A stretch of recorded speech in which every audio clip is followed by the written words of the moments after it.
Yeah, so like today's session, as Juliana said, is looking at the role of economics within adaptation planning and looking at some of the specific decision tools that one can apply in order to help make better adaptation decisions. All right, there we go.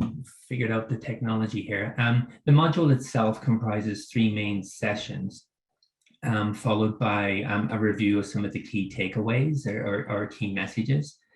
We'll start by developing an understanding of the role of economic tools and information in supporting climate adaptation planning and decision making.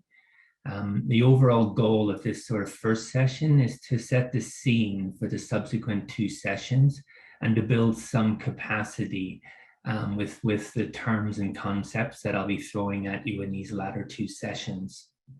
Then after the sort of context setting, we'll look at how one goes about estimating the projected costs of climate change, the so-called costs of inaction, and then look at some estimates that are available for Alberta. And I'll warn you now that there's not a lot of studies that have been done looking at economic impacts of climate change within Alberta. Well, then we'll conclude the main content by exploring some of the key economic appraisal methods used to support adaptation decision making. And then, like I said, we'll then review some of the key takeaways. So looking at the first session here, I'm going to start with a quick overview of the learning objectives. And hopefully by the end of this session, you'll understand the role economic analysis can play to support climate adaptation decision-making, be able to identify the main elements or building blocks of economic analysis of climate change impacts and adaptation, and be able to describe the range of different types of economic information that can and ideally should be captured in any economic analysis as far as it's possible to do so. Okay, so my starting point for explaining the role of economics within an adaptation context is that an adaptive or iterative risk management framework is the model of choice to manage the inherent uncertainties with adaptation planning in order to avoid maladaptation, things like investing too much or too little in adaptation, or adapting too early or too late with the risk mitigation measures. This framework typically comprises 5 phases. Starting with awareness raising and progressing through an assessment phase, planning, implementation, and monitoring, review, and evaluation stages before returning to the awareness stage and iterating around through the cycle again. Now, within this risk management or adaptive risk management framework, economics has several important roles to play. The first role is it can help with what I refer to as problem definition during the awareness and assessment phases, shown there on the left of the slide. In terms of purpose, the measurement, valuation, and analysis of economic impacts can help define the scale of the challenge and also make the case for the urgency of the need to act. Economic information, within this problem definition phase can also help with the prioritization of threats and opportunities. And as you've probably seen from what Owen was showing you the previous day, costs or economic impacts are typically included within the consequence scales used to rate priorities of climate hazards. Within the sort of context of problem definition within the planning cycle, the methodological framework for using economic information is one of risk assessment. On the right-hand side there of the slide, economics plays an important role during the planning phase regarding the definition of the solution set. And specifically, economic analysis can help with the appraisal of trade-offs among adaptation options, providing both information on the costs and benefits, as well as providing analytical tools to help you process that information and inform decision-making. The economic information that's generated can be used to reveal or address questions as to whether and at what level of adaptation can be justified from an economic efficiency perspective.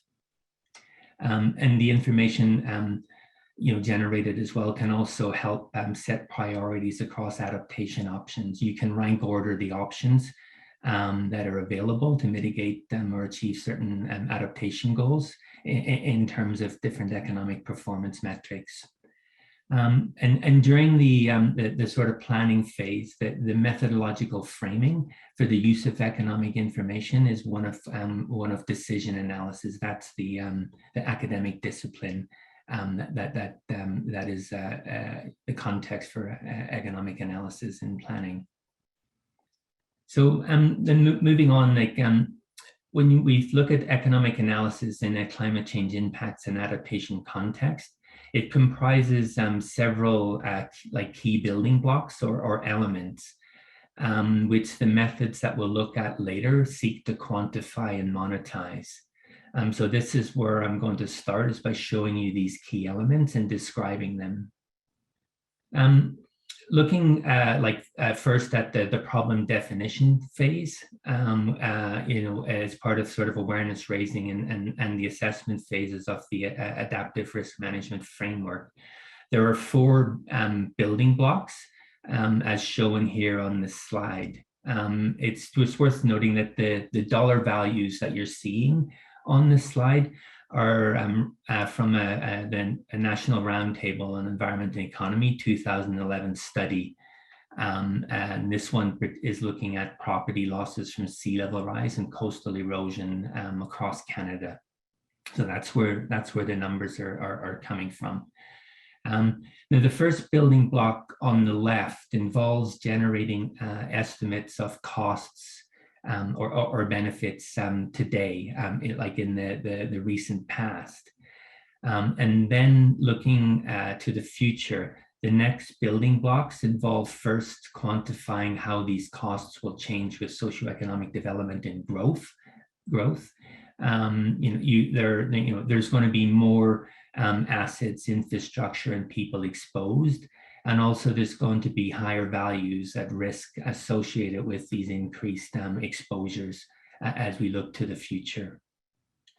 And then the sort of third building block there is about quantifying how the rate and magnitude of climate change will further affect future costs.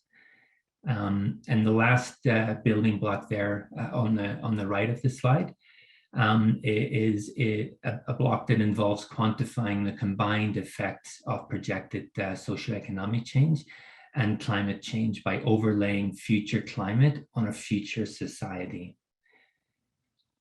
All these building blocks added together define what's called the costs of inaction, which in this case is looking at the coastal impacts in Canada from sea level rise and erosion is 19.6 billion in present value terms, of which 8.1 billion is attributable to climate change. This is like the cost of inaction is quite an important concept, as it defines the reference case or starting point for assessing the performance of adaptation options. And you'll see me returning to this as a constant theme throughout. So when you're looking at appraising adaptation options, you're looking at reducing the costs of inaction back as far as possible towards zero. it's worth mentioning that like while this is a best practice analytical framework for estimating the costs of inaction, it's not always applied in practice. In fact, it's rarely applied in practice. The role of socioeconomic change is often neglected, as well as the measurement of the costs today, which is an important aspect of trying to calibrate your future projections. And also like including the estimates of the costs today is important, as planned adaptations that you'll be looking at later will likely reduce these present day costs as well as any future costs. And you will see this in some of the examples that we look at for Alberta later. So once we understand, have defined the problem and have our our important reference case, the costs of inaction, and we can then define adaptation goals and appraise different adaptation actions to achieve those goals as part of the sort of planning phase of the risk management framework. In terms of appraising the solution space, again, there are 4 key building blocks that we try to build up with economic analysis. And starting there with the blue block there in the middle, the first thing is that we need to estimate the gross benefits of adaptation options. That is, like I was saying earlier, like to what extent are the reference case losses or damages reduced or avoided? Then there, the next building block is about generating the life cycle costs. So that's looking at both the capital and any recurring annual costs associated with the action over time. And in this case here, you're looking at costs of around $6.9 billion in present value terms.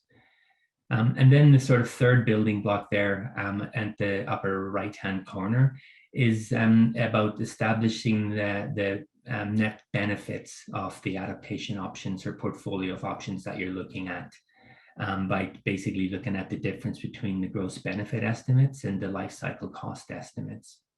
And in this case here, the net benefits were put at about $3.5 billion. And I think you'll note there, quite importantly on the graphic, more often than not, there will remain some residual losses or damages even after an economically efficient level of adaptation. And in this case, the residual losses amount to about $9.2 billion, which is substantially 46% of reference case losses are not avoided through efficient adaptation. And this is because of due to various reasons. We have ecological, technological, and economic barriers and limits to adaptation, which means that we can't always offset all losses under the reference case. And a sort of another way of putting this is that it's fair to say that we will likely be worse off with climate change despite our best adaptation efforts, but better off than we would be if we did not adapt.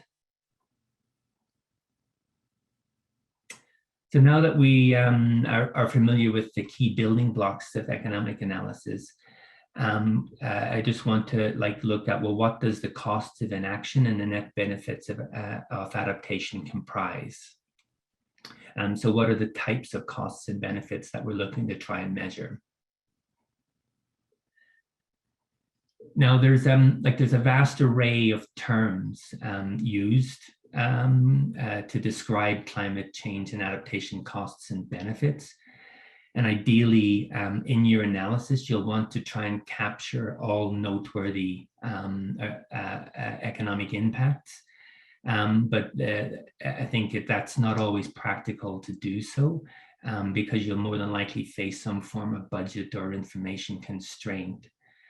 So then, when you're reviewing and interpreting the results of economic studies of climate impacts and adaptation, having some knowledge of the full range of potential costs and benefit types that could be and should be accommodated will help you better understand and convey the limitation of studies, and help you avoid also help you avoid sort of making inappropriate apple and pears cross-study comparisons. So that's one reason why I'm going to go through the different types of costs in a fair bit of detail, so that you're better informed in terms of when you're analyzing studies that you see or commissioning studies to look at the economic impacts.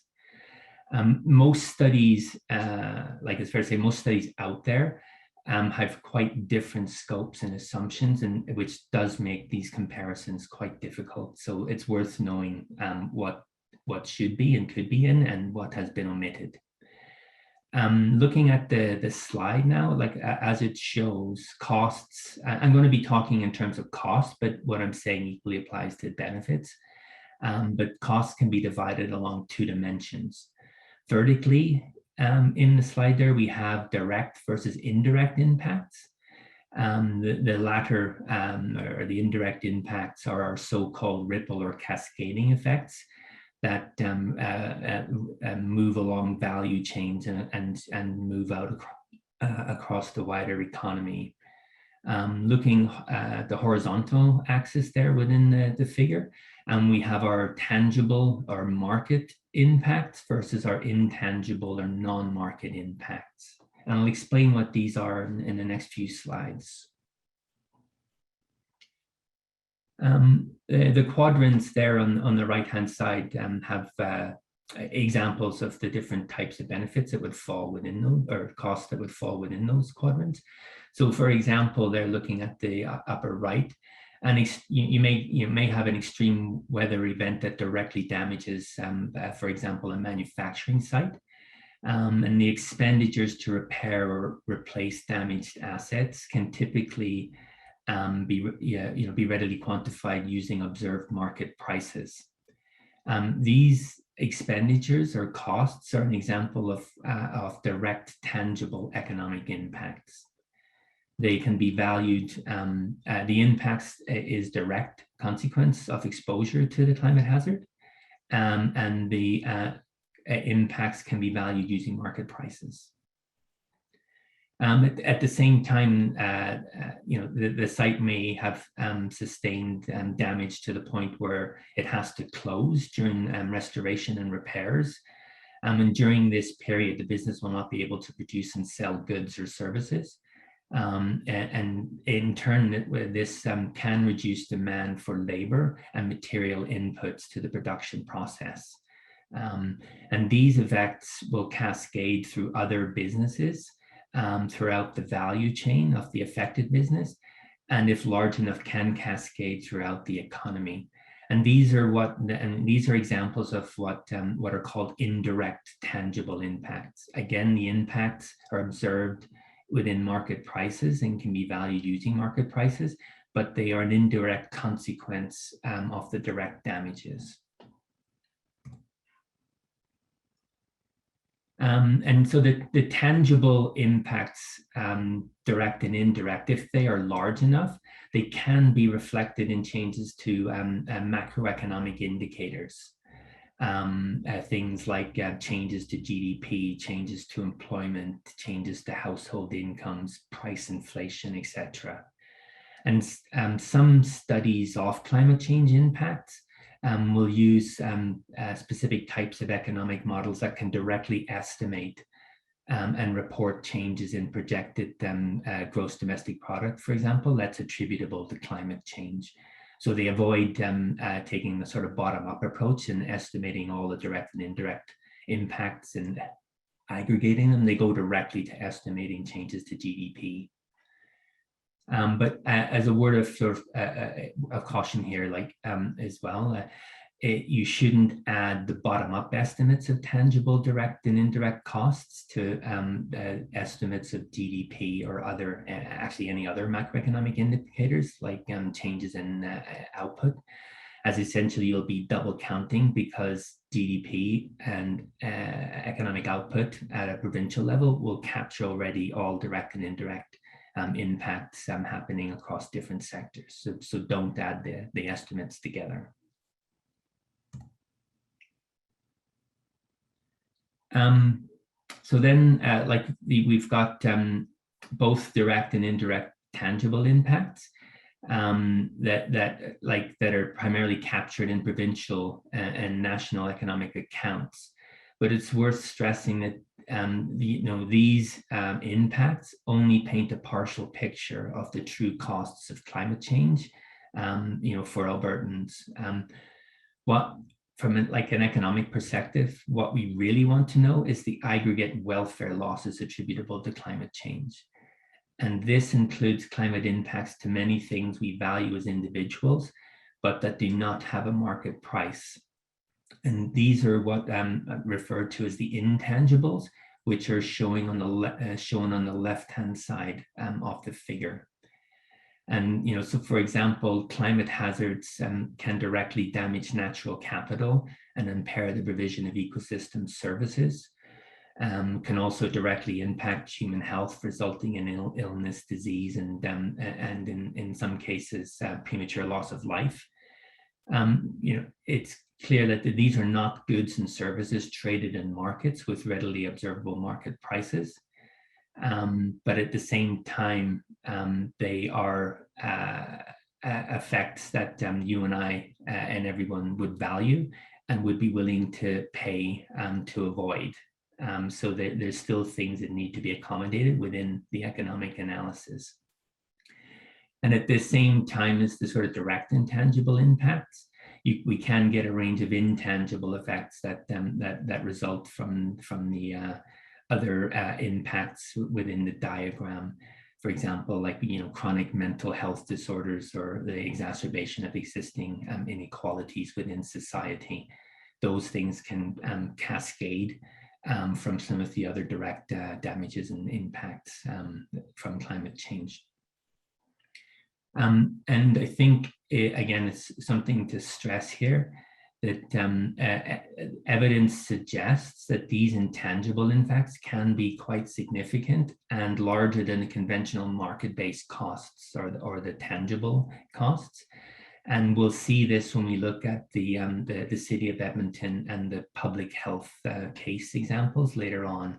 And I think the key point here is that just estimating direct and indirect, even tangible costs, is only giving you a partial estimate of the costs of climate change.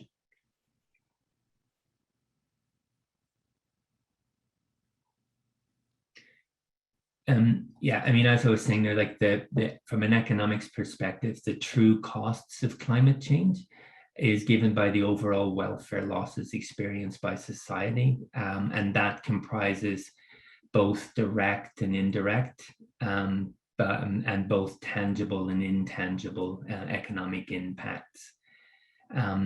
And then it's also worth noting that you'll hear us economists refer to welfare losses as social costs and use the terms interchangeably, but they tend to be referring to the same thing.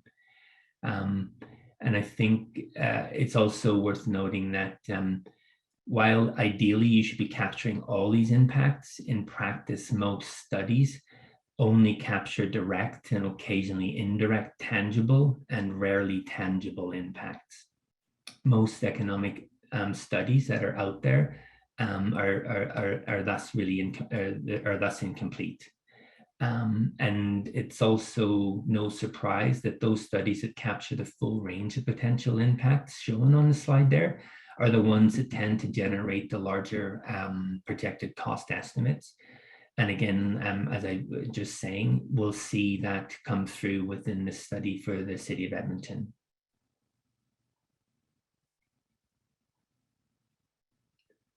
So finally, like the final slide that I want to cover within this sort of first session is really when it comes to, this is more about when it comes to appraising the business case for investing in adaptation. There's another set of economic impacts that need to be considered. And these are what we refer to as the sort of co-impacts. And a range of different examples of co-impacts are shown there on the slide.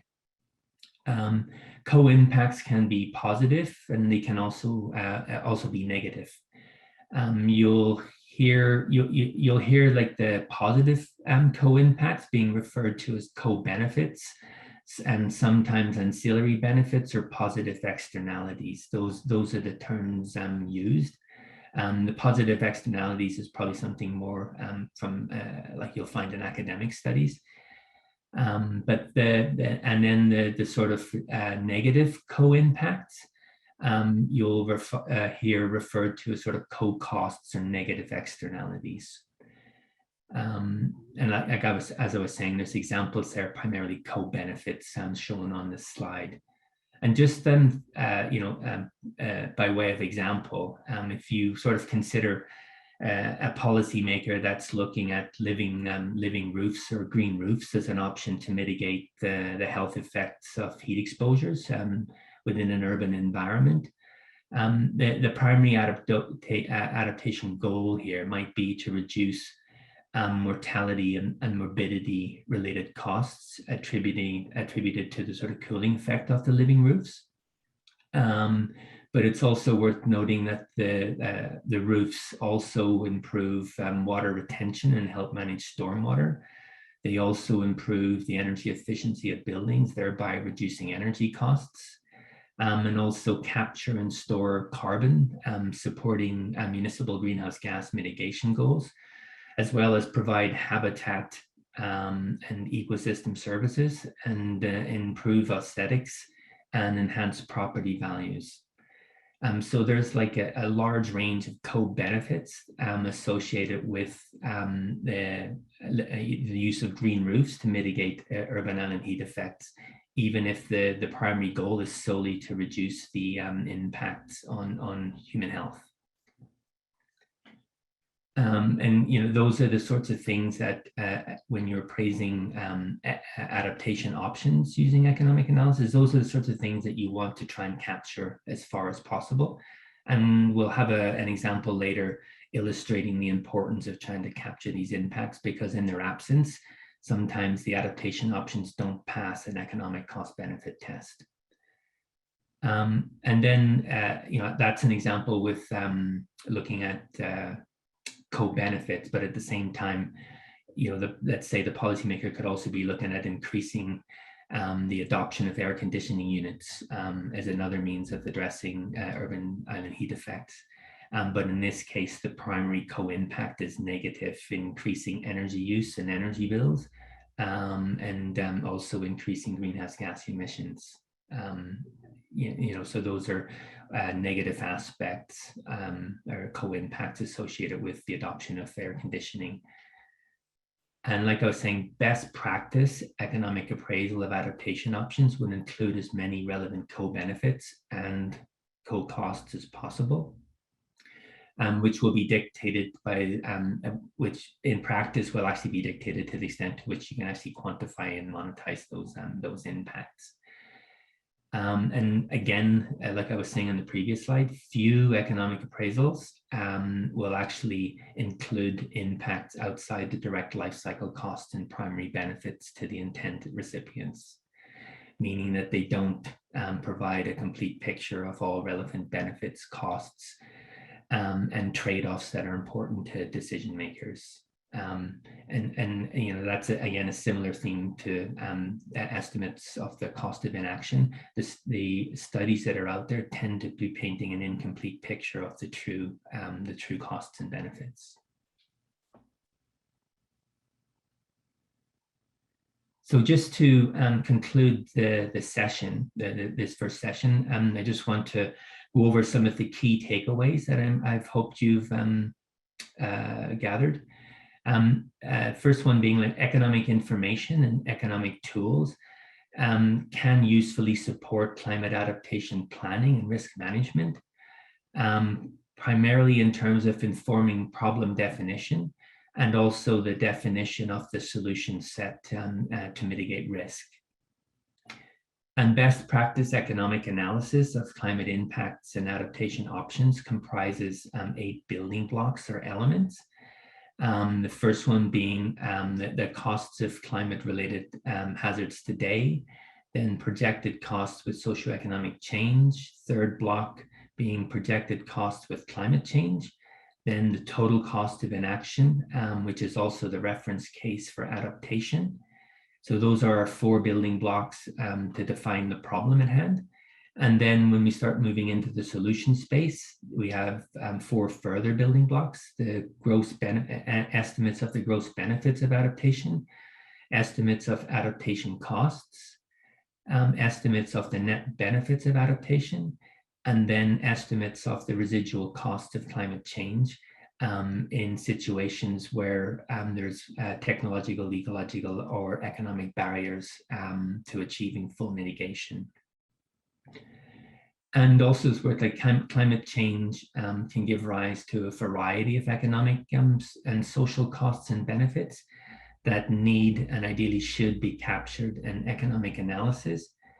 But if they're not, it's important that their omission is conveyed to decision makers so that they can understand what has been omitted from the study when they're deciding on a path forward. And so that's the key takeaways that I've hoped you've collected here from this first session.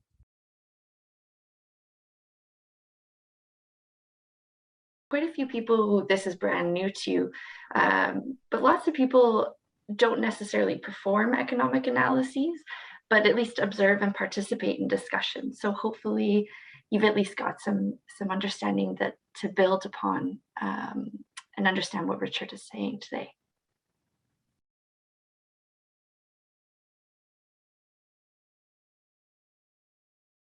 Okay, so now moving on to the second session of the module.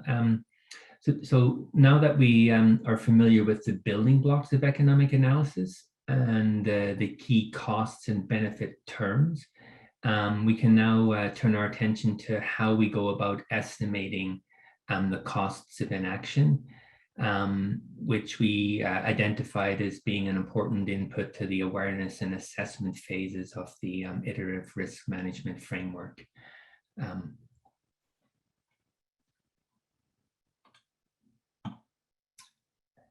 Okay, in terms of learning objectives for the session, I think at the conclusion, I'm hoping that you'll be able to describe the main methodology that's used to estimate the future costs or economic climate-related costs, and also be able to raise raise your awareness of existing estimates of projected economic impacts of climate change for Alberta. And I think in turn, as a result of that, also show you or highlight the existing knowledge gaps for the province, which are quite substantial. So let's look at how we go about estimating the projected economic impacts of climate change. And I'm going to do that by showing you one of the sort of main methodologies that is typically used. So regardless of the specific modeling approach that's used, the sort of best practice analytical framework or conceptual framework involves performing economic analysis of the cost of inaction in stages. And at each stage, we essentially quantify one of the building blocks that I described earlier. And I'll illustrate, this methodology and the building up of these stages using an example of premature mortality due to heat stress from a national climate change health study that was recently completed for the Canadian Institute of Climate Choices. This study and another study that was completed a couple of years ago for the city of Edmonton are really the only 2 studies that apply what I would call a best practice framework for estimating the costs of inaction that actually have results for Alberta. And as a consequence of that, I'm going to rely quite heavily upon these 2 studies to explain the methodology and illustrate some of the results. So the first step is to generate an estimate of damages today based on current exposures. In this example, that would be essentially the population, current vulnerabilities, which in this case would be the baseline natural mortality rate within the population, And then the current climate conditions. So that's your climate norm or baseline climate that you're working with. And the combination of these three elements is used to generate point A, or as shown as point A there on the left-hand side of the graph. And so this is our base costs that we're starting with. Then the sort of second stage in the process involves estimating damages in the future. In this case, I'm just looking out through to 2050. And generating these future damage costs, accounting for projected socioeconomic change in the first instance. So we're talking, when I talk about socioeconomic change, I mean things like growth and exposures. So how is the population at risk going to increase over time? And then also, because this is an economic analysis, we also need to know how real prices will change in relative terms, and how wealth will also change in relative terms over time. So we're looking at, for example, our healthcare unit costs going to be higher and inflate or grow faster than general prices over time, and whether or not people's willingness to pay to avoid illness or the risk of death is growing also over time as a result of growing incomes. And then the sort of third aspect of socioeconomic changes, are there any changes in vulnerability over time that we also need to account for? So this would be, in this case, the key example would be changes in the natural mortality rate in the population as the age distribution shifts to a more elderly population. And also maybe there's changes in the provision of healthcare as well. And those are the sorts of socioeconomic changes that would need to be incorporated within the analysis. But this is done holding the climate constant at baseline levels. And this step generates the path from point A through to point B in the graph. And point B would be an estimate of the impacts on human health from heat exposures associated with overlaying the current climate on a future society. And what this does, this helps us understand the influence of growth and development on projected mortality and associated welfare losses in the future. And this is shown by the difference between point A and point B at 2050 there on the graph. And like I was saying, in effect, we're like overlaying today's climate on a future Alberta. So that's the sort of second analytical step. And the third step involves overlaying projected future climate change on top of our projected future Alberta. And this is shown as the time path there from point A to point C on the graph. And this defines the change in total economic risk from today as a result of both socioeconomic and climate change. And this framework allows us to isolate the incremental impacts of climate change, which is given by the difference between B and C on the graph, and from the influence of socioeconomic change. And we would, and for example, how we would refer to that is we would say that the mortality cost defined by the difference between B and C measures the heat-related mortality losses attributable to climate change. So these are the impacts associated with climate change and not socioeconomic change. And within this sort of framework, the height of point C defines our sort of cost of inaction, or the reference case for analyzing the economic performance of adaptation options. And you'll recall the building blocks for economic appraisal of adaptation options is that from the first few slides, this is the starting point for looking at the performance of adaptation. And what we're trying to do when we look at adaptation is really look at the extent to which the options we're considering moves our losses back from our reference case at point C back towards point A, and maybe below point A, as sometimes we'll be offsetting some of the baseline costs as well. So this is the sort of best practice methodological approach for estimating the cost of inaction, these different steps and stages and building blocks. So now, how do we go about implementing it is what I'd like to look at next. How do we create each of these sort of different points?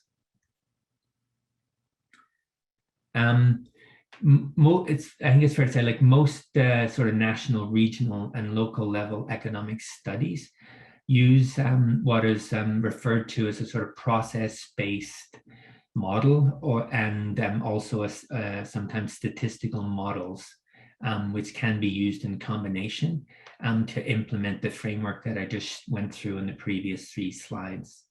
Now, these models essentially describe the process or impact chain through which biophysical impacts and economic information are combined to estimate future economic costs attributable to climate change.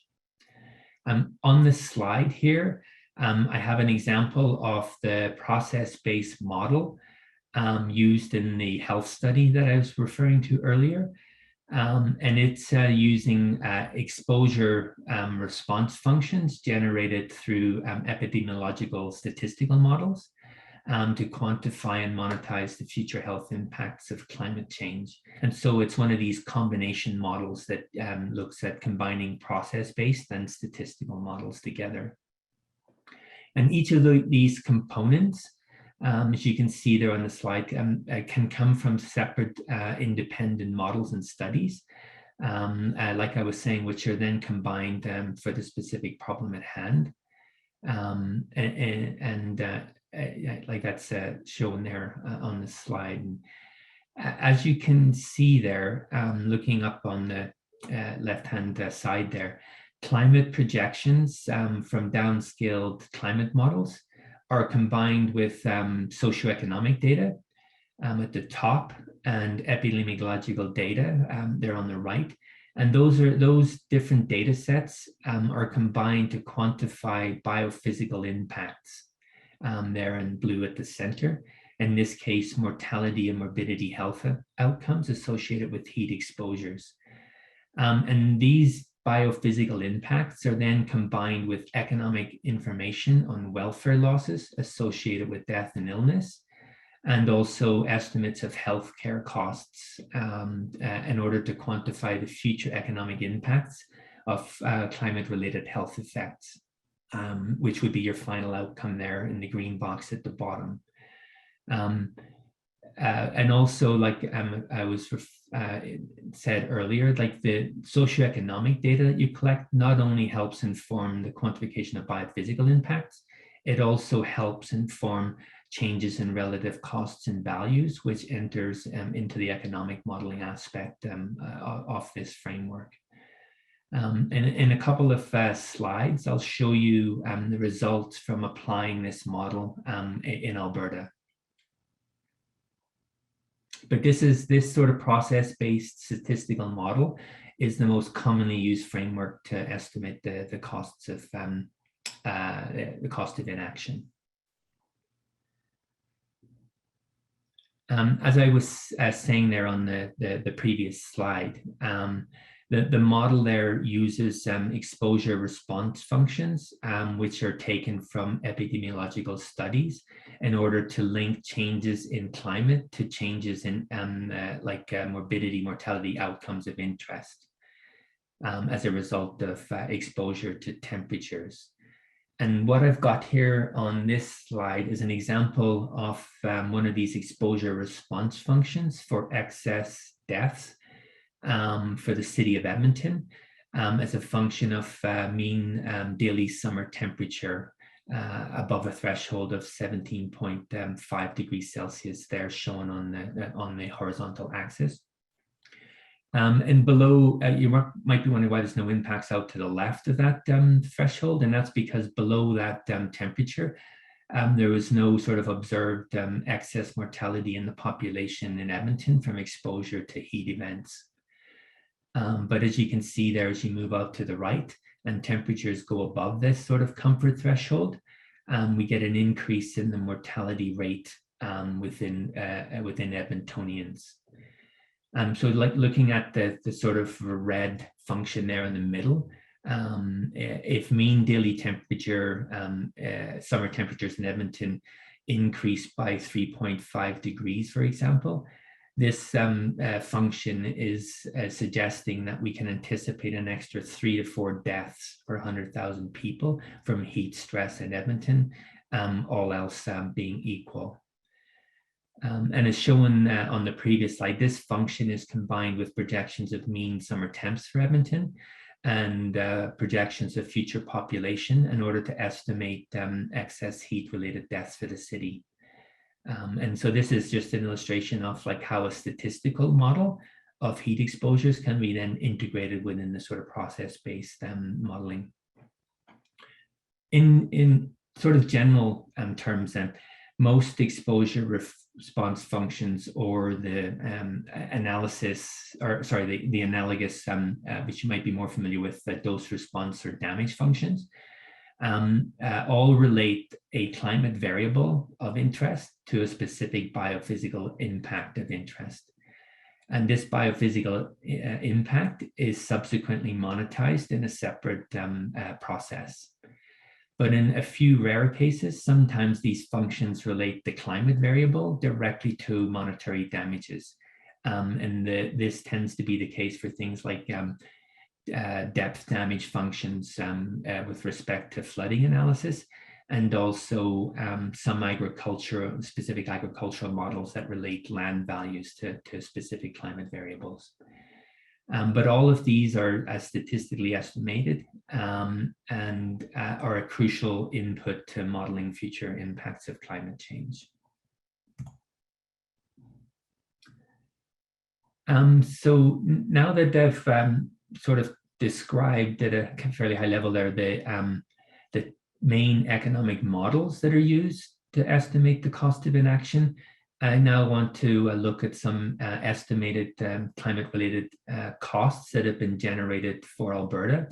And as I said at the beginning, there's not really a lot out there to show you. And the two main ones that apply the best practice framework are a health study and then the more detailed analysis for the city of Edmonton. So I'm going to start with the results from the health study that I was using to illustrate the methodology. And then if you look there at the top right-hand side, the gray box there, that's showing the heat-related mortality costs attributable to climate change in the 2080s for the Edmonton Census Division that were estimated through this study. And in this case, the welfare losses or the intangible losses were estimated using what's called the value of statistical life. And the tangible impacts were estimated using an approach called the human capital approach, which generates a measure of foregone income associated with premature mortality. And as you can see there, for the Edmonton Census Division by the 2080s, welfare losses attributable to climate change are estimated at about 310 million per year, and human capital losses are estimated at about 35 million per year, and that's the tangible losses. Then moving over there to the top left, showing the labor supply costs estimated for Calgary. And in this study, the estimated reductions in labor supply as a result of exposure to heat stress, it was monetized using a measure of what's called labor productivity. So that's the gross domestic output per hour worked by various different sectors. And in this case, the estimates for labor productivity losses from heat exposures to the workforce in the Calgary Census Division are estimated at about $830 million per year. And then if you, down at the bottom left there, you've got estimates of labor supply losses for the Lethbridge Census Division. But the differences in magnitude between these different losses across the regions is largely due to differences in the projected outdoor workforce, differences in the population, and the number of days per year when temperatures exceed that specific threshold that I showed you earlier. And the former two are determined by socioeconomic change, and the latter by climate change. I'm just saying this because I think it reinforces the point also that it's important that when we're estimating the future cost of inaction, that we do accommodate socioeconomic change within the cost analysis. And then also, if you contrast back to the city of Edmonton, the welfare losses at 310 million per year versus the tangible losses at 35 million per year is again enforcing the point that it's important that intangible impacts are also estimated in conjunction with tangible impacts because they tend to be greater. Now I want to look at a more detailed study that was done for the city of Edmonton, analyzing economic impacts of future climate change on the city. That was, like I was saying, performed using the best practice framework that I walked you through previously. And this analysis was conducted to complement the city's climate change vulnerability and risk assessment, and primarily to strengthen the business case presented to council for taking action.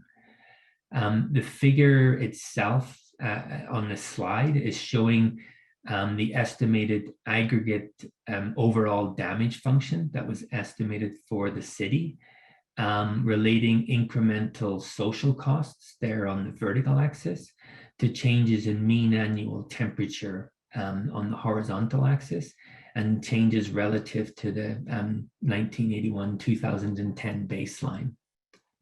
The analysis underlying the biophysical impacts and cost estimates shown within that single damage function there is an amalgamation of impacts across 17 different assets and service areas, things like residential buildings, commercial buildings, electricity, transmission and distribution infrastructure, the urban tree canopy within the city, as well as public health impacts on the population. And also looked at the impacts on these 17 sort of assets and service areas with respect to 19 individual climate hazards. Things like extreme heat, overland flooding, freezing rain, strong winds, drought. So it's fairly comprehensive in scope, even though it's all been summed up into this one damage function. And for each one of these sort of hazard asset combinations, impacts and costs were were estimated using a range of sort of damage loss functions that's very similar to the structure of the exposure response function I showed you earlier. And they were used to estimate three different types of impacts as well.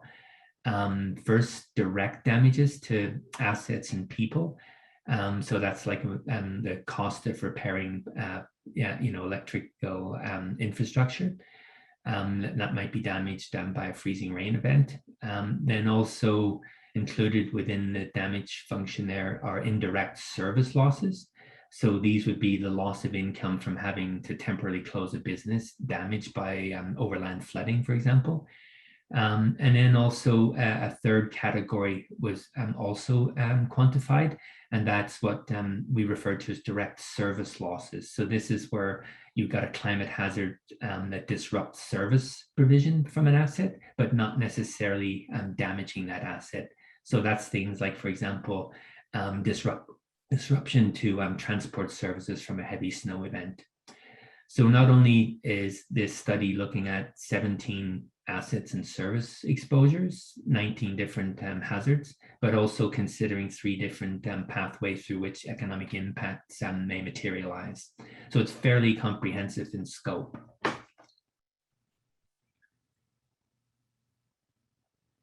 And then the thermometer that's shown on the slide here is just another way of displaying the information embedded within the damage function that I showed you on the previous slide.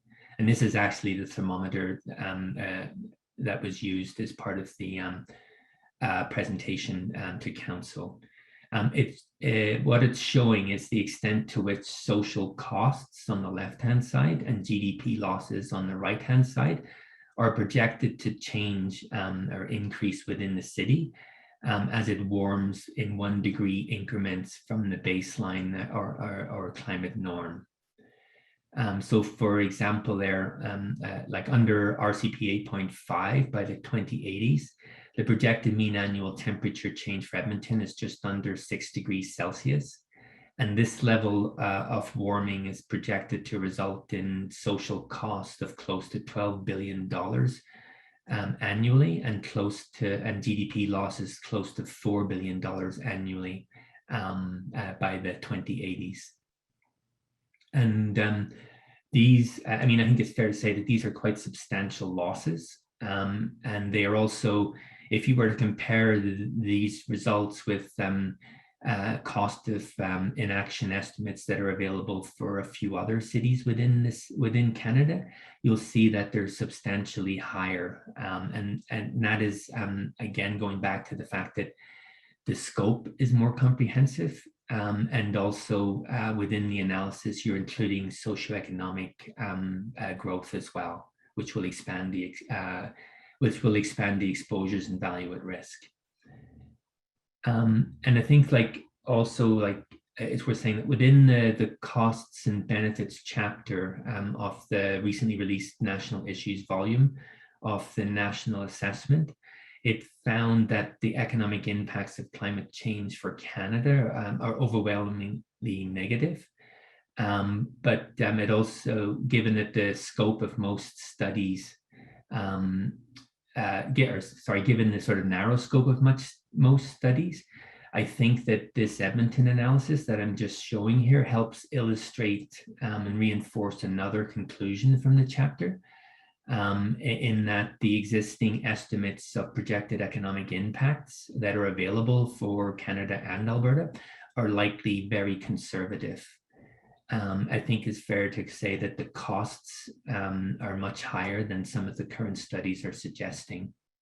And again, that's primarily coming down to the scope and the exclusion of socioeconomic change. Just one more slide from the City of Edmonton study. Here we've got a pie chart that shows the breakdown of projected social costs for Edmonton between tangible and intangible impacts. And I wanted to show you this to highlight a point that I've been stressing throughout. The intangible or non-market costs of climate change can be significant and exceed the tangible or market costs, which in the figure here are labeled as financial costs to the public and private sector.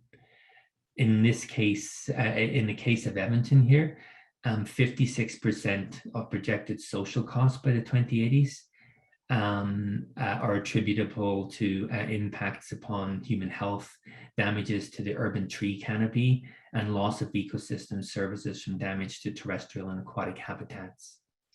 So again, re-emphasizing the point of it's important that these intangibles or non-market impacts are not omitted from any studies of the cost of inaction.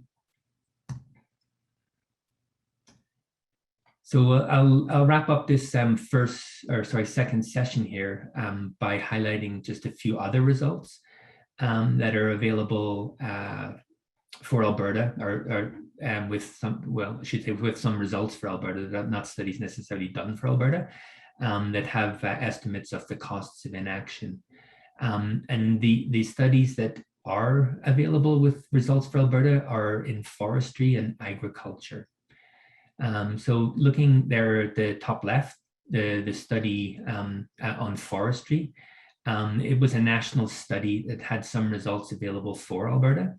And this study looked at the impacts of climate change on timber supply as a result of increased fire risk, increased pests and disease, and changes in productivity as a result of changes in temperature and precipitation regimes.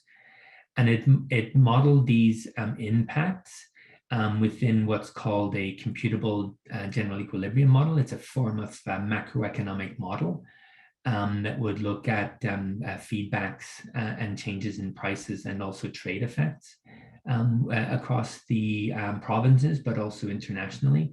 And that study looked at a time frame out to 2050, and present value losses in 2008 dollars range from 0.2 billion to 1 billion in terms of GDP losses per annum by the 2050s. And the range there just reflects the fact that the lower value is looking at a lower level of climate change with low growth or low levels of socioeconomic change, and the higher value is associated with higher levels of climate change and higher socioeconomic growth. The study there of forestry at the bottom, it looked at projections for the changes in burned area under RCP 8.5, and looked at comparing that changes in burn area in the 2080s relative to the 2009 period. And based on the changes in the burned area, it estimated that changes in fire suppression costs across Canada, and for Alberta, it was estimating one of the higher changes in suppression costs of an increase of about 195% relative to the recent past. Then we have a couple of agricultural studies there shown on the right. Looking at the top one there, it used what's called a Ricardian model. So it's like a statistical model that looks at building relationships between climate variables and yields and agricultural land values and some other sort of control variables as well. And so using this estimated model, you can then change the baseline temp and precip by introducing projected temp and precip projections, and then use that to estimate what will be the likely change in farmland prices as a result of climate change at different points in the future. And this study was looking at the prairies as a whole. And so these estimates shown there at the top are for all 3 prairie provinces and not specifically Alberta, but they're concluding that by the 2080s, that climate change is going to increase farmland values across the province due to increases in crop yields by about 1.9 to 2.7 billion per year. And that's, again, the range there is just reflecting different climate scenarios and different assumptions within the modeling. But it is suggesting beneficial impacts for agriculture. And again, the bottom study there with results specific for Alberta, it again is suggesting a beneficial impact for climate change for the province of about 2.5% increase of provincial GDP in present value terms over the period 2006 to 2051. And that study again, it was actually a national study, correct myself there, a national study that had results specifically for Alberta. And it again used a macroeconomic computable general equilibrium model to look at the impact of climate upon crop yields. And then that was translated into changes in GDP. But I think I'd like to, the agricultural studies are suggesting beneficial impacts, but I think one needs to be careful, with that, in that these studies focus on changes in crop yields in response to changes in mean temperature and mean precipitation. They don't include impacts upon livestock. They also don't consider extreme weather events, water availability, wildfire risk, and drought risk. So I think the overall net effect of climate change on the agricultural sector is, I think, more unclear than these studies are suggesting, and potentially negative, especially at higher levels of warming. Okay, wrapping up this second session here, the sort of key takeaways I'm hoping you've got. First is that the best practice analytical framework or approach for estimating the costs of inaction overlays projected climate change and projected socioeconomic change on top of the current situation. So you're looking at overlaying future climate upon a future, or sorry, on the, that actually should say, yeah, oh, in the current, yeah, that's right. And the other takeaway there is that most regional and local economic analysis of climate change impacts is done using a combination of process-based and statistical models, like the ones I showed you for the health study. And that is then used to combine various biophysical and economic data sets in order to generate estimates of projected future costs. Another key message should be that intangible costs, when estimated, are quite significant and can be greater than intangible costs, and therefore shouldn't be omitted from the analysis. And then as the last slide there probably highlighted, there's a really fragmented picture of projected future economic costs of climate change in Alberta. There's only studies for forestry and agriculture, and then the studies that I showed you for Edmonton and health. But there's many sector gaps. There's not much on, well, nothing that I could find on transportation and energy infrastructure, for example. There's a lot of gaps that exist out there at the moment.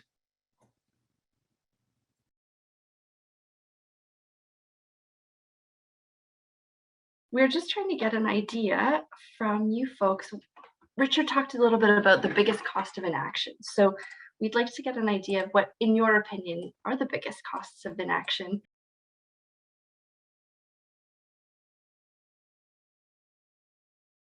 So in the final session here, we'll move on to look at the sort of second main role of economics in climate risk management and adaptation planning, that like to inform decision making, and specifically to inform decisions relating to whether or not to adapt, how much to adapt, and what are the sort of preferred options in terms of prioritization.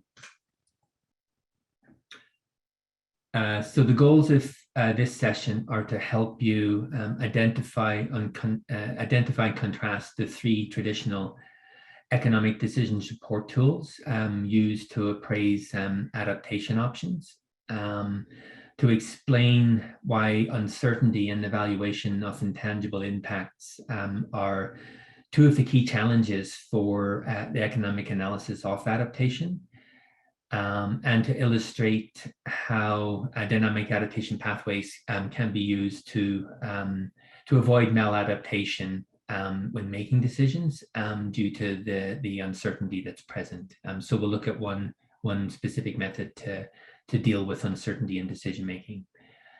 And those of you, I guess, are those of you that are familiar with economic analysis, I think you'll see that the three decision support tools and challenges presented by intangible effects and uncertainty are really common to all applications of economic project appraisal and policy appraisal.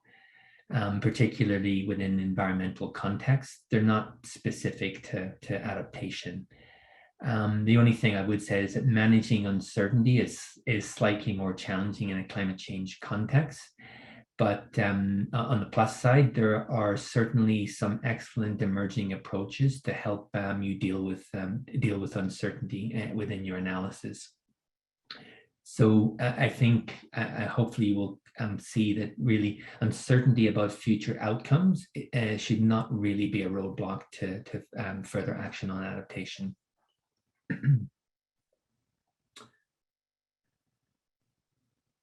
Okay.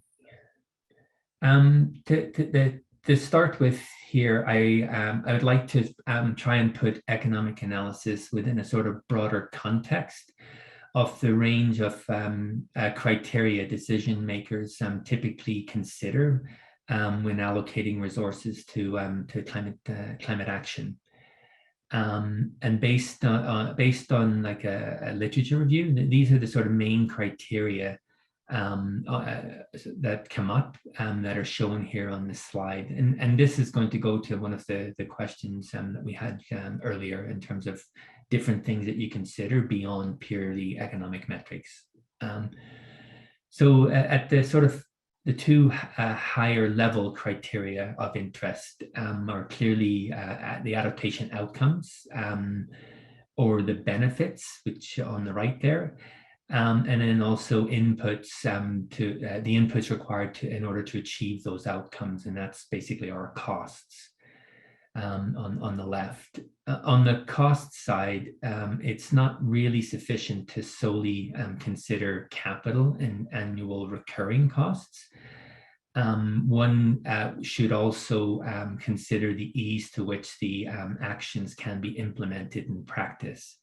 And this includes the feasibility of adopting options given existing human and financial resources, and also considering how acceptable the options are likely to be with the stakeholders affected. And on the benefit side, it's not really sufficient to solely consider direct monetary benefits to the intended recipients. It's also necessary to consider uncertainty around these benefits. And this uncertainty within a climate context is really a function of the urgency for action. For example, like, is there a significant adaptation gap with respect to current climate conditions that needs to be addressed? Or a window of opportunity in terms of like there's some long life decisions being introduced at the moment regarding planning or buildings and stuff like that. And it's better to build that resilience in now than try to retrofit or upgrade later. And also regarding uncertainty, you're talking about, well, how robust are the adaptation options to different futures? And how easy is it to adjust them over time as new information comes to light, through monitoring.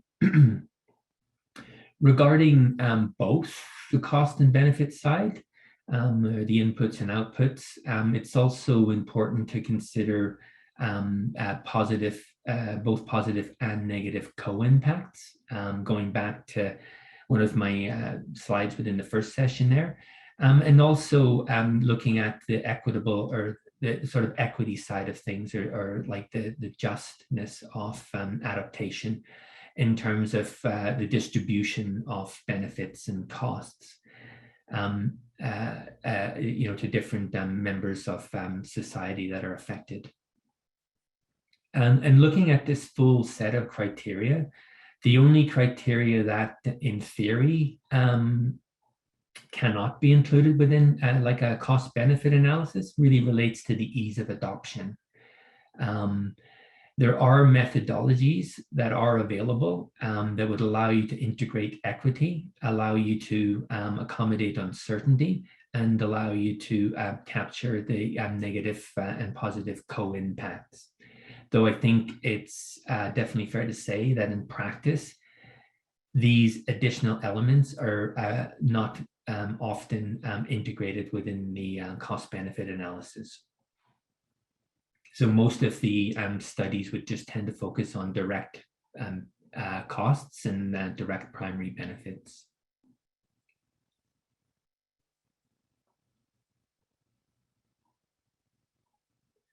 So now I want to move on and look at the three traditional economic decision support tools, which are shown here on the slide.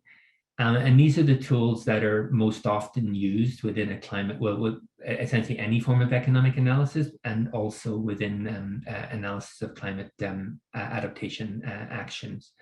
And so we have cost benefit analysis, CBA, cost effectiveness analysis, CEA, and multi-criteria decision analysis there, the MCDA on the left-hand side of the figure.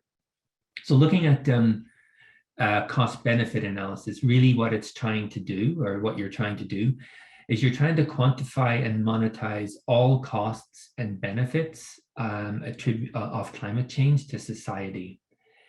And the decision criteria within cost-benefit analysis is what's called net present value. And so you're looking at combining your estimates of costs and benefits to generate a measure of net present value.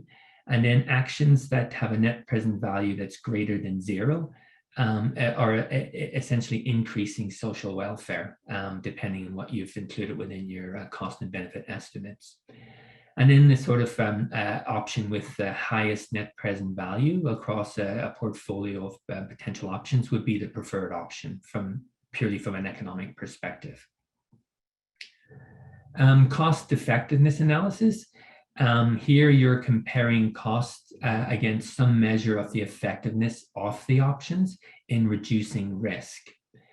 And options would be ranked in order of their costs per unit of risk reduction.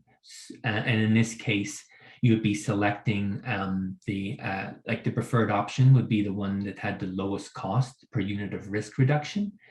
And you would be looking at, if you had a specific adaptation goal, much in the same way as you interpret a marginal abatement cost curve for mitigation, you would be looking at selecting the adaptation options in order of least cost up until your adaptation goal is achieved or reached.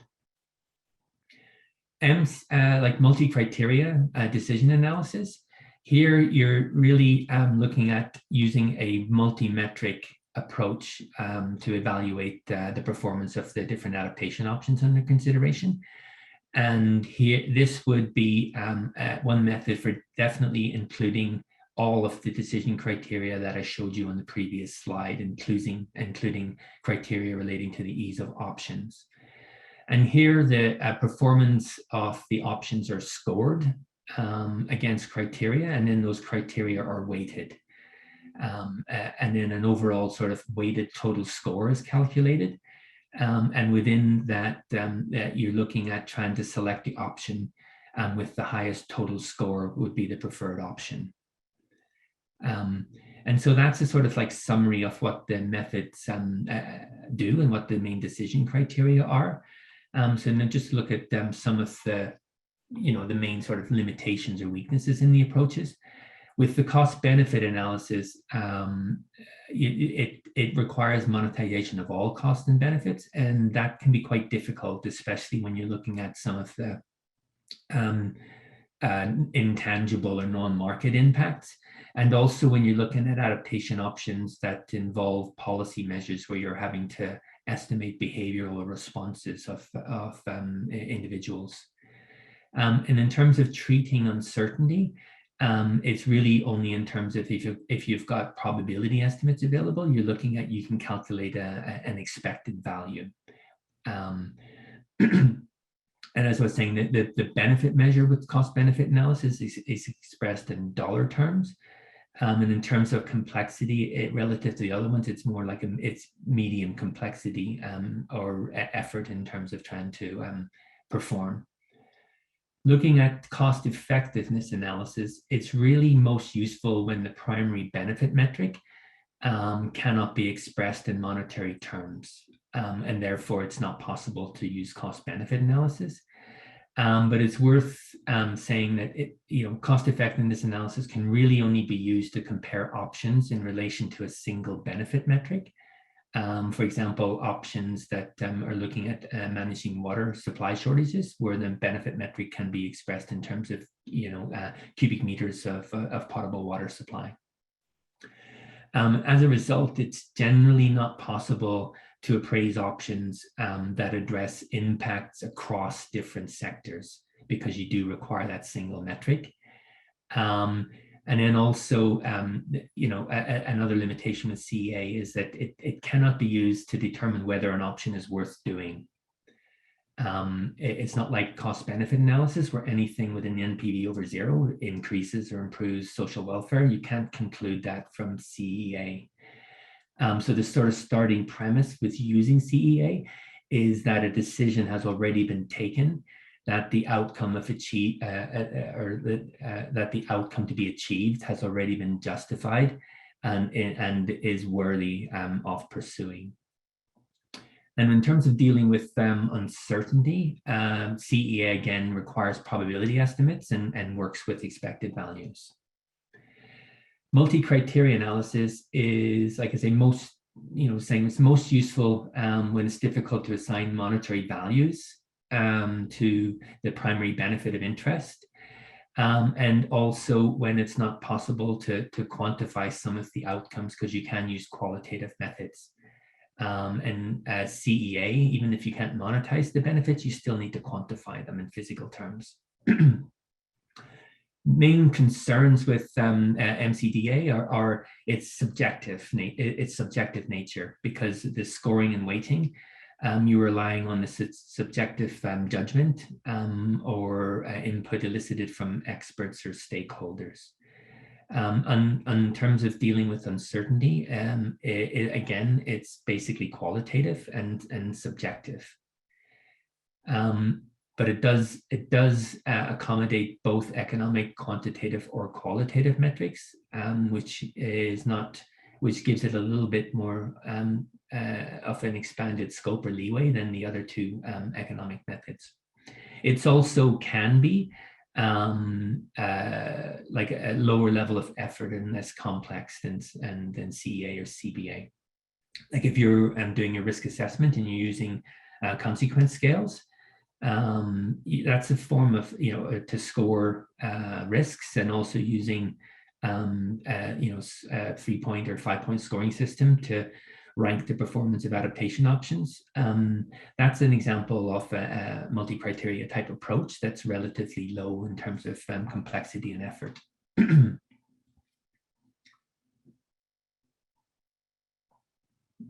So when we're looking at using these tools, and especially I'm going to focus on cost-benefit analysis, there are many challenges that you will face, but here I'm just going to talk about the sort of two main ones. And the first one being the valuation of intangible costs and benefits. As I was highlighting in the previously, climate change has many intangible or non-market impacts. That is, like the affects goods and services that are not bought and sold in marketplaces, and thus do not have an observable market price for you to work with in terms of valuing the impacts. And these are things like again, like premature death, stress and anxiety, and many ecosystem service impacts.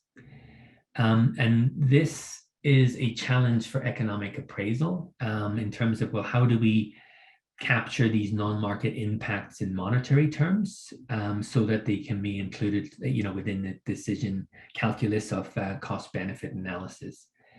But fortunately, economists for a very long time have been developing specialist valuation techniques that can be used to price or value these intangible impacts.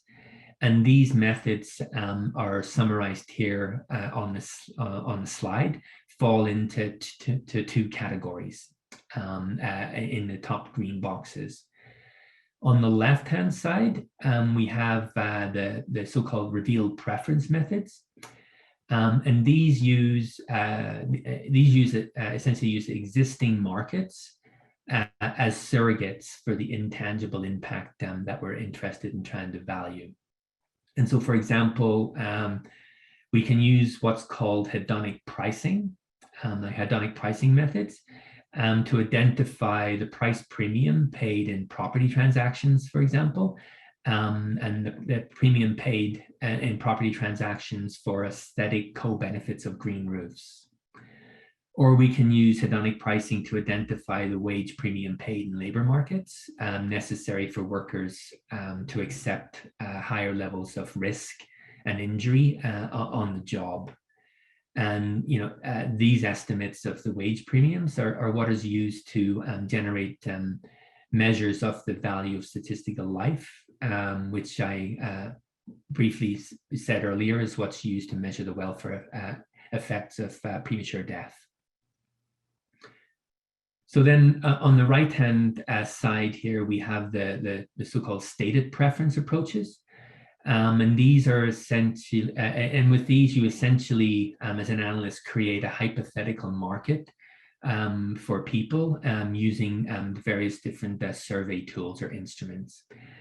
And these surveys, basically, they present individuals with hypothetical scenarios that involve them making trade-offs between cost and the provision of the intangible good or service of interest that you're trying to value.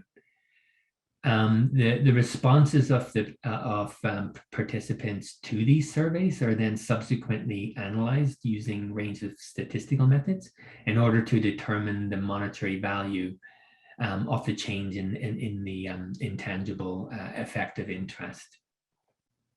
And these approaches, like the stated preference methods, they tend to be used to monetize things like, for example, a habitat service losses associated with climate change impacts, and also habitat service co-benefits that might be arising from the implementation of nature-based adaptation solutions.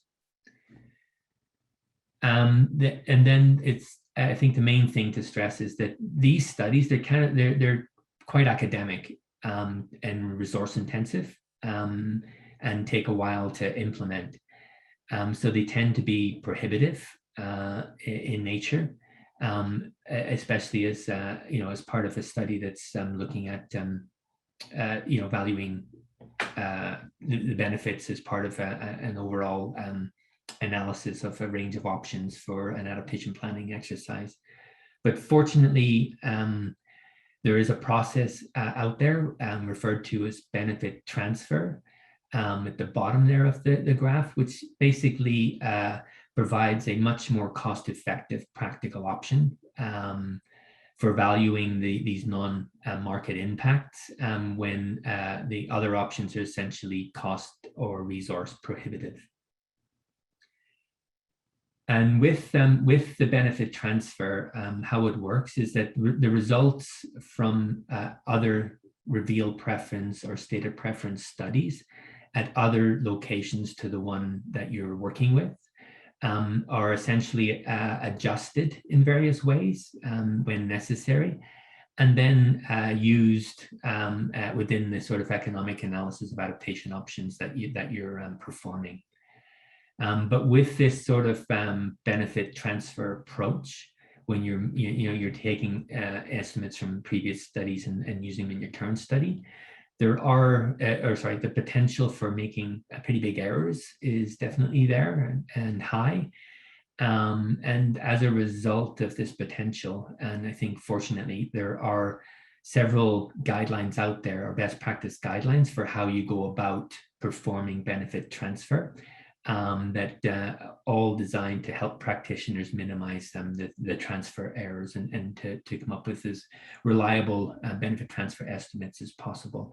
And this is the technique that more often than not is used within the economic analysis of adaptation options. Moving on to the second key challenge for economic analysis within an adaptation context is looking at, well, how do we incorporate uncertainty and deal with uncertainty within our analysis? I mean, uncertainty, like I was saying, it's part of all economic appraisals, but with the appraisal of adaptation options, it can be slightly more problematic as the uncertainty tends to balloon across the impact chain, which is sort of illustrated on the slide there as you move from the left to the right. Looking at the far left there, we've got uncertainty around future socioeconomic, technological, and policy change. And these uncertainties will influence future emission paths.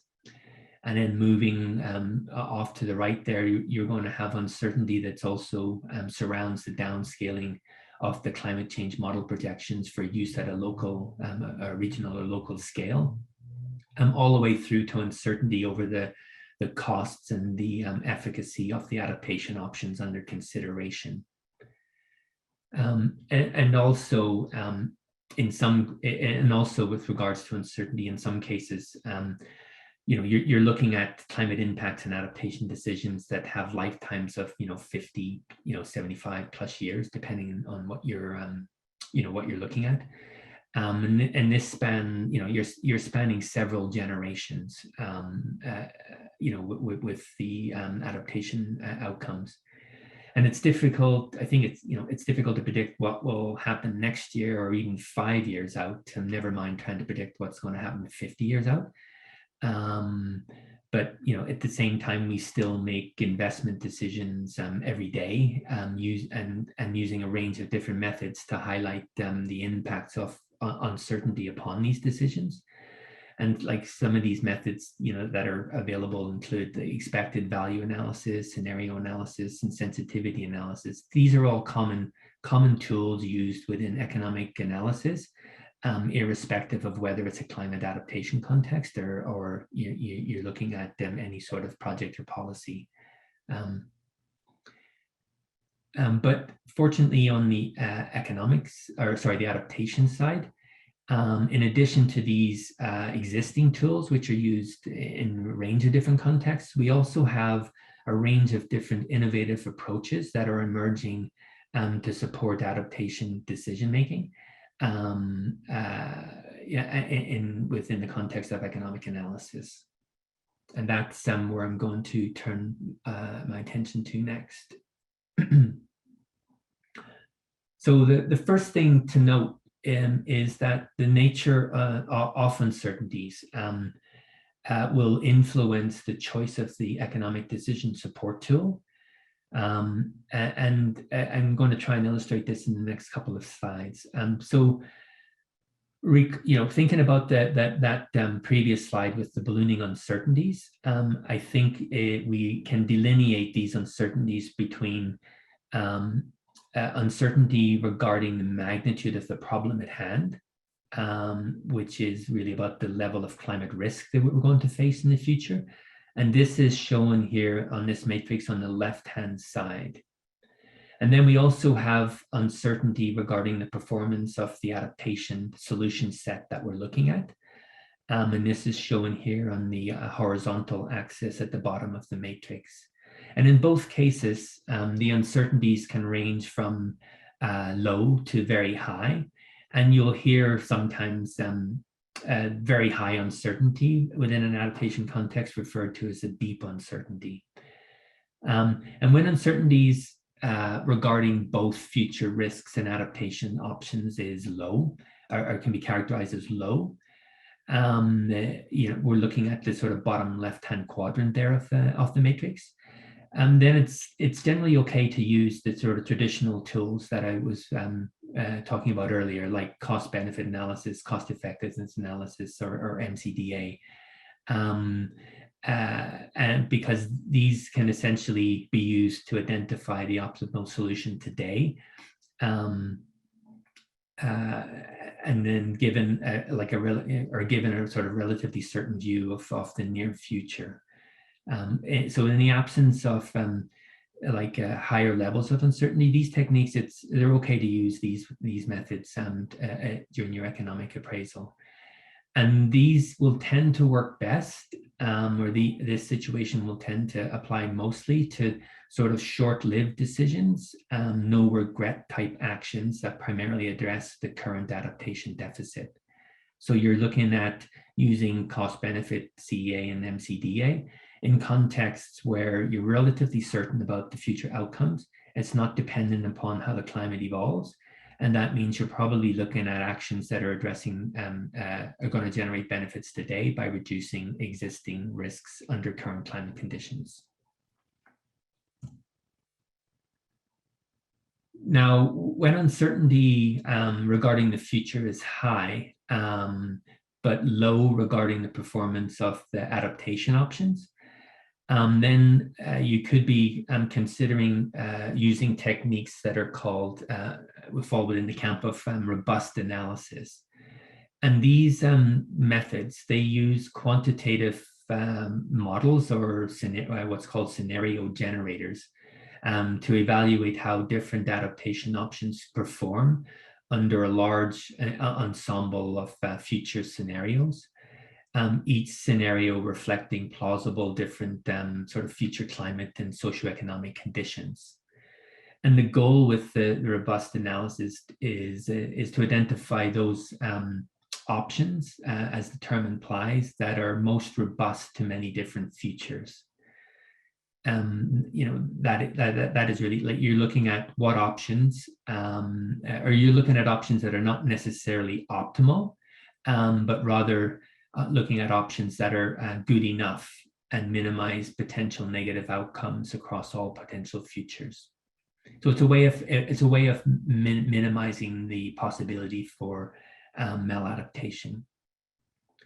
Now, the another situation might be when you've got when uncertainty regarding the future is low, but high regarding the performance of the adaptation options that you're looking at. In this case, you could consider using what's called modern portfolio theory. Traditionally, this is a method that's used to evaluate trade-offs between returns on investment and the riskiness of those investments within a sort of modern financial analysis. But within an adaptation context, this approach can be used to identify a portfolio of adaptation options that, when taken collectively, are effective over a range of possible future conditions, as opposed to selecting one option now that is optimal to one future, and that future may not materialize. Then the sort of final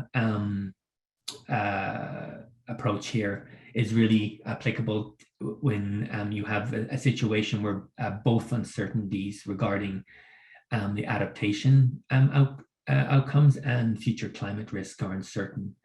Then I think you're looking at trying to consider the use of what's called dynamic adaptation pathways, or just adaptation pathways. Now, with this approach, rather than taking an irreversible decision now to implement what you believe is an optimal adaptation solution, like one which may or may not actually be needed depending on how future climate conditions evolve.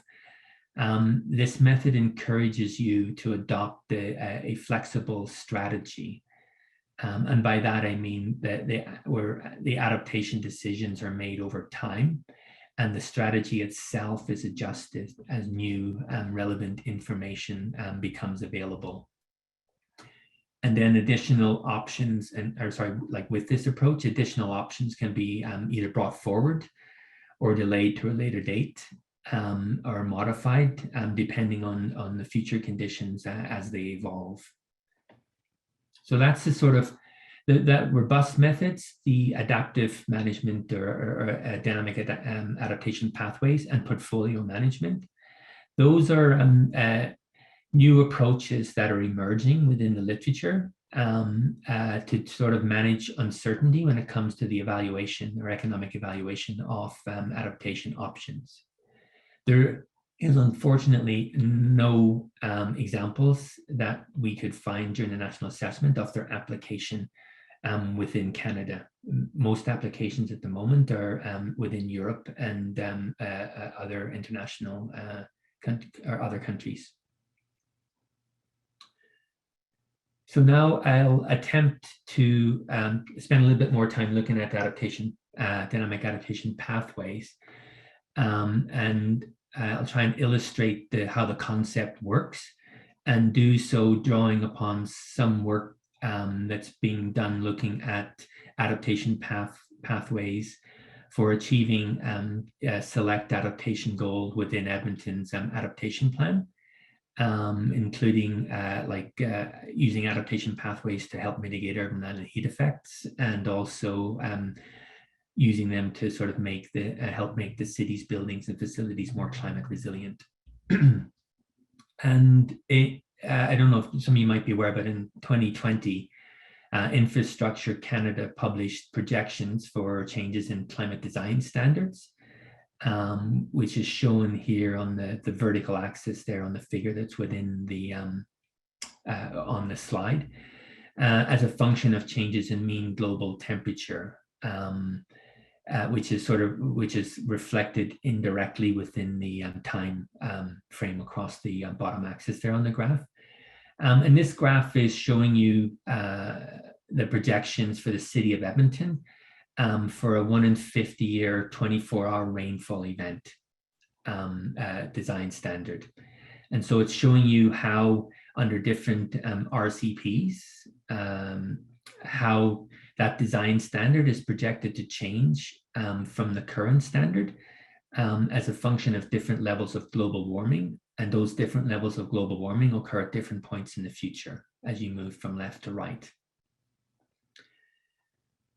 So for example there, like relative to the present, the design standard event, 24-hour rainfall event increases by at most 5% under RCP 2.6 there, the light blue dashed line, but is projected to increase by nearly 35% by the 1990s, or 1990 under RCP 8.5, shown by the rapidly rising red dashed line there. So now, like if you're faced with a situation where you're trying to design a climate resilient building that needs to be constructed in 2025, that has a sort of 50-year life, what do you do when you're faced with this range of different features? Well, you can look at using adaptation, dynamic adaptation pathways to try and manage the uncertainty in that decision. And with this approach, like, one option might be to design the building standard, the building to meet the maximum projected climatic standard over its 50-year life. And this is going to occur under RCP 8.5. And this pathway, which is shown by the solid red line in the graph there labeled 1, might be the only option available if it's technically not feasible to retrofit upgrades in performance at a later date in the future. But if it is possible to retrofit upgrades, what happens if if we go down pathway 1, but by say around 2035, it looks like globally we're getting our act together and we're moving more towards a future with a global mean temperature change more consistent with RCP 4.5, shown by the orange dashed line there on the graph. Then you would ask yourself the question, well, have we over adapted our building by going down pathway 1? Have we invested more today than we actually need to?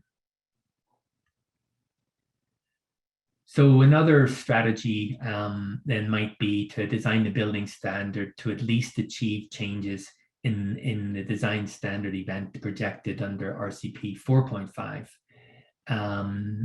which in this case also happens to be the same standard that would occur under 6.0 as well. And then under this sort of scenario, you're like by about the sort of late 1940s, you would have a much clearer picture as to whether we are heading down RCP 4.5 or whether we're still moving along RCP 8.5 in terms of changes in global mean temperature. And at this point, we have what's called a decision node or decision point, which is shown by C on the graph. And at this point, we could take a decision whether it's necessary to retrofit the building to upgrade the design standard that would be required under RCP 8.5. If by the 2040s that looks like the way we're going globally, and this is shown by the pathway 2, the blue solid line there on the graph, or at decision point C there, we could maintain the status quo as it looks like global temperatures are going to actually move along a pathway consistent with RCP 4.5. And in this case, we would stick with the pathway illustrated there by the solid yellow line, pathway 3. And in doing this, essentially this sort of strategy is buying us an additional 20+ years to improve the evidence base for the decisions and have uncertainties around the future global temperature pathways, have that uncertainty reduce. And it's also, by doing so, what we're doing is we're avoiding the additional investment costs associated with going down pathway 1 to start with.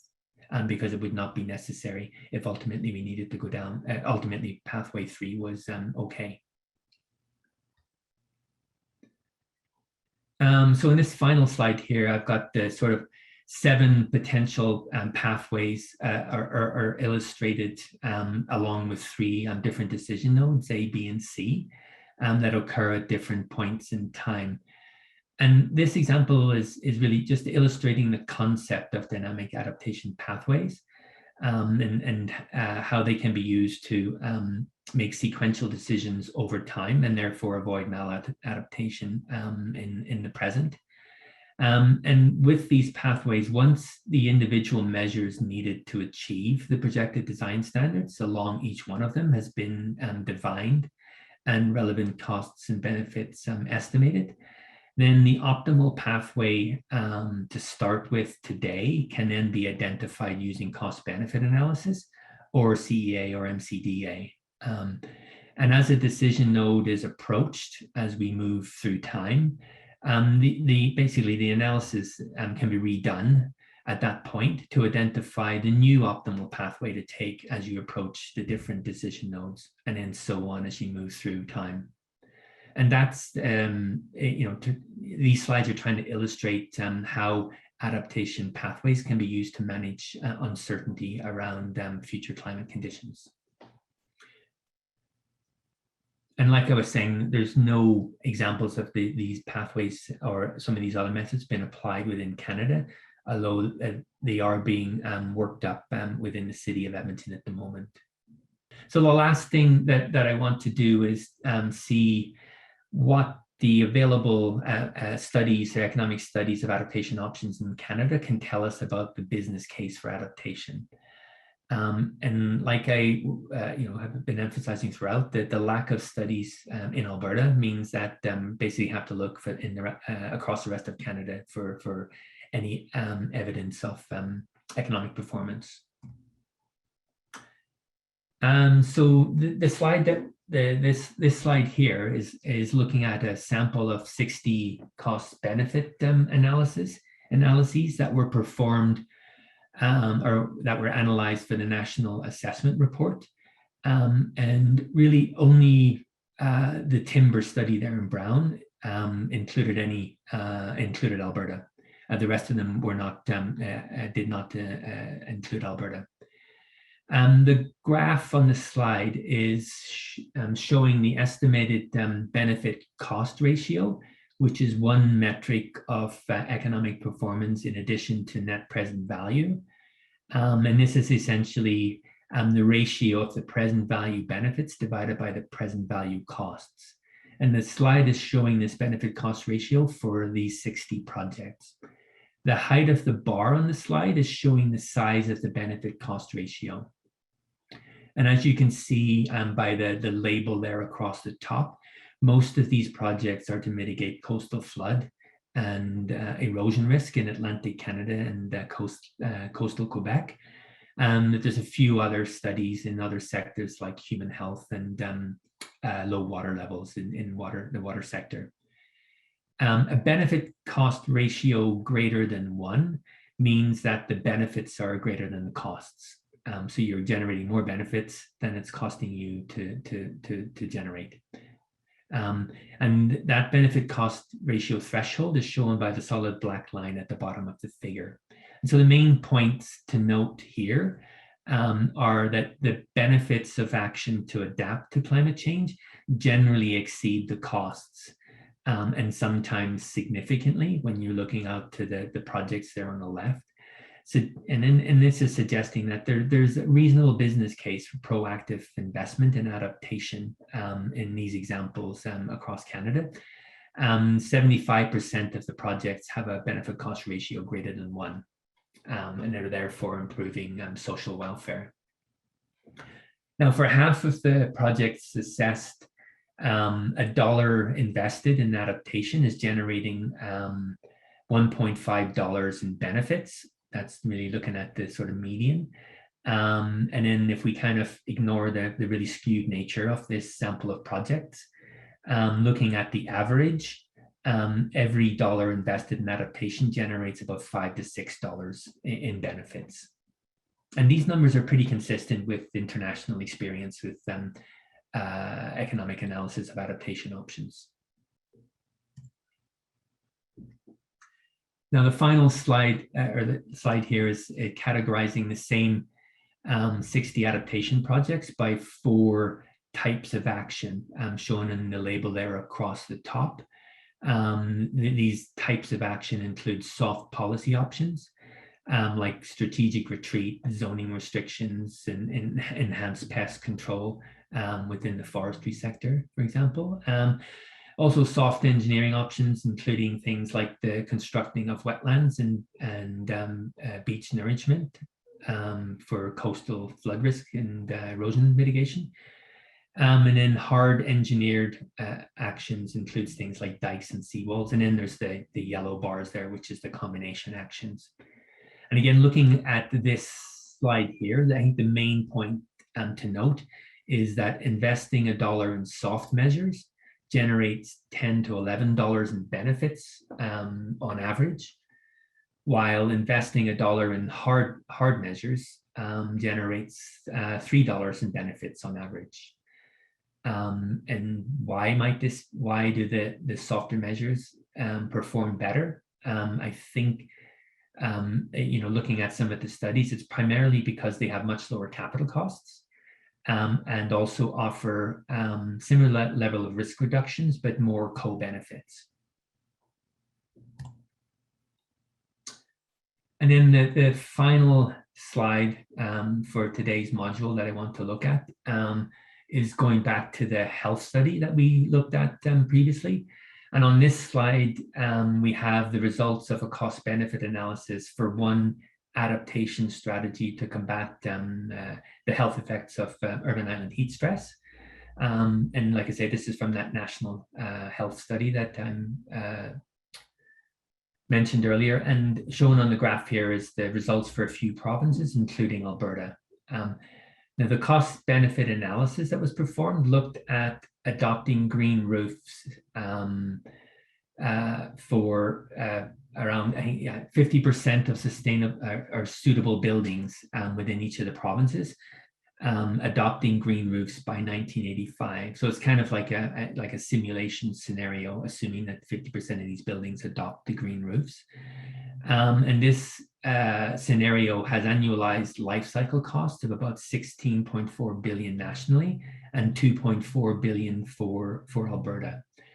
And again, looking at the results there in the table, the main points to note are the goal of the adaptation option was to reduce excess heat mortality within an urban environment, and it does that by nearly, resulting in nearly 100 fewer deaths in 2085, and welfare gains of nearly $1 billion nationally. But if you actually look at the annual, compare the annualized life cycle costs with the annual benefits of avoided deaths, you'll see that it doesn't pass a cost-benefit test. It only passes a cost-benefit test if you also include the private and public co-benefits associated with implementing green roofs. And in this case, with the inclusion of the net benefits, the co-benefits, the net annual benefits in 2085 amount to about 10.6 billion nationally. And in this case, they are passing a cost-benefit test.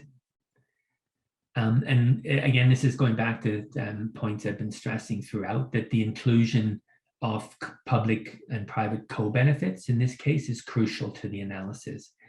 And that also means in this case that you need to be monetizing a lot of non-market intangible impacts like habitat services, visual amenity, improvements in air quality, were some of the public co-benefits that were monetized here.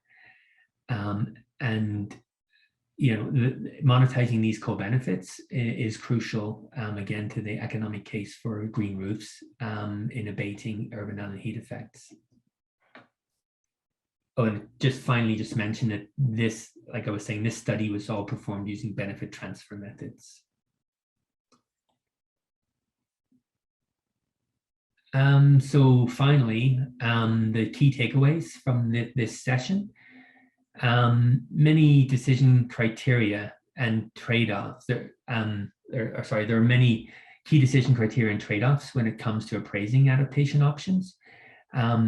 The majority of these can be captured in theory within a cost-benefit analysis, the exception being the ease of adoption, but in practice, they rarely are. Then we also, I hope you gathered that the conventional or traditional economic decision support tools, CBA, CEA, and MCDA, they have limited applications, especially the CBA, both in terms of or mainly in terms of how they can accommodate uncertainty, even if they can price and include intangibles. But fortunately, there are a range of emerging economic decision support tools that are being explored, being applied within Europe at the moment, which are and have been found as decent ways of managing uncertainty and avoiding maladaptation. And the one example that I showed here was the adaptation pathways. And then also in terms of the overall economic case for adaptation, it seems that the benefits of planned adaptation generally in the examples considered within Canada exceed the costs, and sometimes exceed the costs significantly. And I think this is suggesting that there is a pretty good business case for proactive planned adaptation. And I'm going to stop there, Sarah.